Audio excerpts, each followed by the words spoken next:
There's something about a character that always has his cool, just having pure terror on his face as he realizes all of his plans come crashing down to the ground. And that is what exactly happened to Rei in this chapter. This character that always seems to be playing it safe, playing it smart, has everything planned out, being able to manipulate Isabelle in a way to where everything seems to be going okay, playing it safe. And after all of that, after all these preparations, after all of these years, he has been a helper to Isabelle. He got fucked. And that moment when Isabelle revealed, like, hey, I eliminated Sister Crone. She's gone. And all of a sudden, he's like, what? And you see his face, how he's just completely shocked. And once all that was done, and you have it to where she's like, I'm also done with you. I no longer need you. You're no longer useful to me. And then just shut the door on this man. You have to imagine, in that moment, what type of thoughts Rei must have been thinking. And how he must have felt. Imagine after all of these years, all of this careful planning, all of this setup you have done, to be just fucked in that one moment. Here is the thing that many of the children have completely underestimated when it comes to Isabelle. And it was revealed in the last chapter, which I neglected to kind of talk about it, so I want to discuss it here. As we know, with the little brief flashback we got, it was very apparent that that was Isabelle that was trying to escape the orphanage. And so, this would mean that one of the big things that our characters forgot to factor in is, what if Isabelle was also like them? What if she was someone that tried to escape in the past? She has knowledge of how to escape, but she couldn't. So obviously that puts her on a higher plateau than what Rei, Emma, Norman, and Gilda and Dawn are on. And maybe even Phil. Phil, the little demon child's probably in on this. Probably on a higher level than him. So the big point here is the biggest thing that all of our characters forgot to factor in was that Isabelle, what if she had experience on escaping as well? What if she tried in the past? Or what if she was still trying to this day and age? Obviously, she would have more knowledge of them. She's had more time to think about it. And also, she has lived longer. So she has many, many years on top of them to think on what she could have done wrong or what she could have done differently. And so, when you think about it like this, when Rei has those thoughts in his mind, he probably now realized where he fucked up. Like, exactly what he did wrong. But I love that moment when he realizes everything has been destroyed. When the entire pretty picture was just crushed. This character that is always seeming like he has his cool, just completely ruined. So, talking about this chapter, let's just talk about that final scene and what that emphasizes, okay? Isabelle is someone that has always had this constant presence throughout the entirety of The Promised Neverland. She is someone that has always been scary, someone you don't really know, and you don't know what her true thoughts are. You don't know if she is completely evil, if there might be some compassion to her. We don't really know everything about her.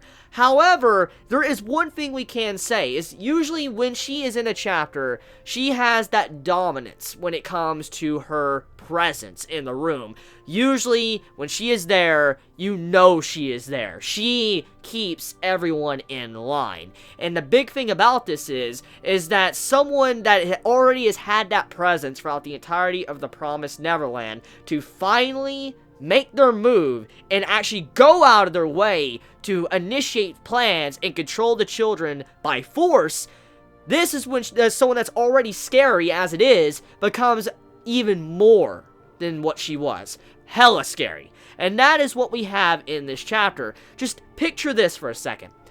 She scared the living fuck out of Rei. Rei was scared. That man was legit scared. You saw the terror in his face. He realized what was wrong. And when she had that face on, he probably thought he was going to die or something. And then she walked off.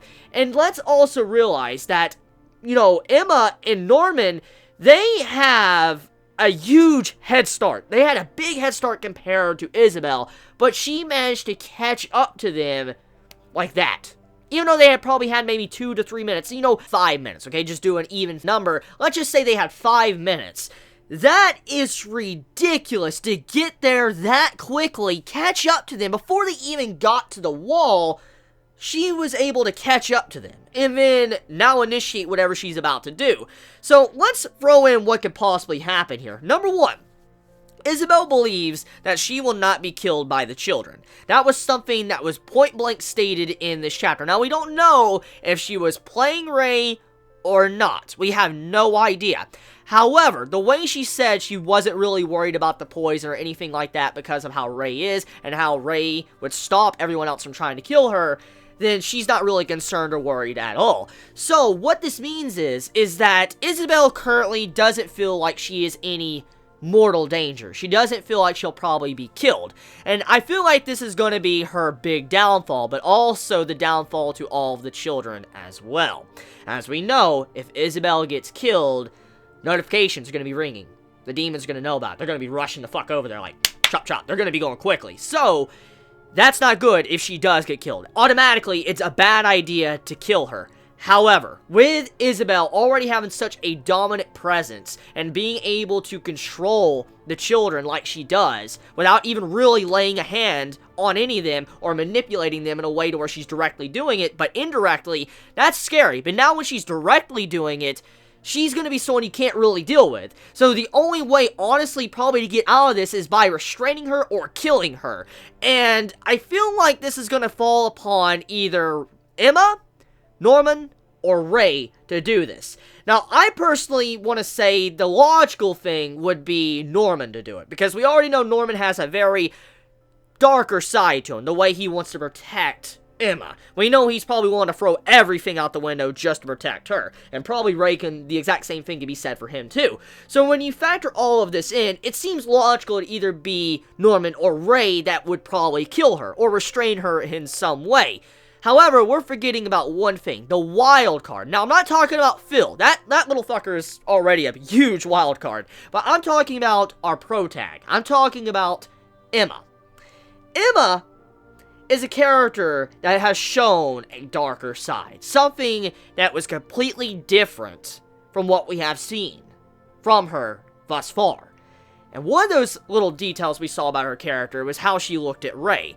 When she found out Ray was someone that was just watching as, all the children were leaving the orphanage and they were just going to off and to die, Emma knows this. She realized what Ray was doing and how he was just, turning his head away from it. And Emma was really mad with him. The face she showed was a bloodlust. It looked like she was straight up about to gut this man. And then what she said was, "Don't do it again." Think about how she probably feels about Isabel. Let's factor something in here, okay? Let's say Isabel plays her cards in a certain way to where she acts like maybe Ray is dead or he's about to get killed, okay? Let's just say Isabel holds that over their head. Like, oh, if you don't do something right or whatever, I want to ship off Ray quickly or he's going to get killed.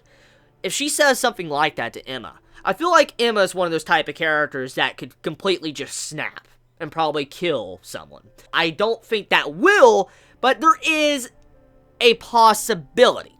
A possibility, even if it's unlikely, there is a possibility that might happen.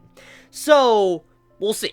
We'll see. Yeah, it might be Norman, might be Ray, maybe she won't die in the first place. Maybe Isabel is really trying to help them, because she has her own experience. However, judging by what is going on, I think there's more to it than that, and I do believe, honestly, if it's not going to be the pin that's going to be the wild card to change all of this up, it's going to be something that is going to be the characters making a quick decision, because right now, there's no more planning. You can't really plan your way out of this one right now, because she's right in front of you. She's caught you with your pants down. That's exactly what Isabel has done, so you just can't get out of that situation, so they're gonna have to do something.